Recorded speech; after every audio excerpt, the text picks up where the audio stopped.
Dear student अस्सलाम वालेकुम। जैसा कि आज हम इस वीडियो में gram atomic mass, gram molecular mass और ग्राम फार्मूला मास के बारे में पढ़ेंगे।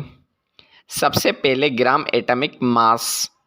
किसी भी एलिमेंट के एटम का एटॉमिक मास अगर ग्राम में लिखेंगे तो वो उसका ग्राम एटॉमिक मास होगा। फॉर एग्जांपल जैसा कि कार्बन एटम का एटॉमिक मास 12 AMU है तो इसका ग्राम एटॉमिक मास 12 ग्राम होगा। और जैसे ऑक्सीजन का एटॉमिक मास 16 AMU है तो इसका ग्राम एटॉमिक मास भी 16 ग्राम होगा। Now gram molecular mass.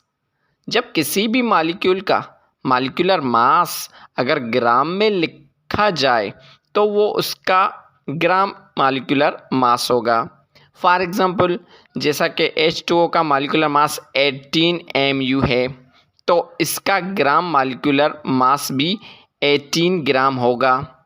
और जैसे ऑक्सीजन O2 का मॉलिक्यूलर मास 32 AMU है तो सिंपल है, इसका ग्राम मॉलिक्यूलर मास भी 32 होगा। नाउ ग्राम फार्मूला मास। जब किसी भी आयनिक कंपाउंड का फार्मूला मास अगर ग्राम्स में लिखेंगे तो ये उसका ग्राम्स फार्मूला मास होगा।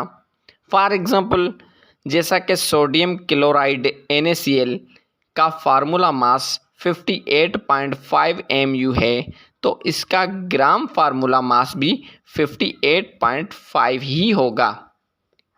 सिंपल है। तो ये था आज का हमारा टॉपिक। मज़ीद वीडियोस देखने के लिए ये चैनल सब्सक्राइब करें, बेल आइकन को प्रेस करें। Thank you.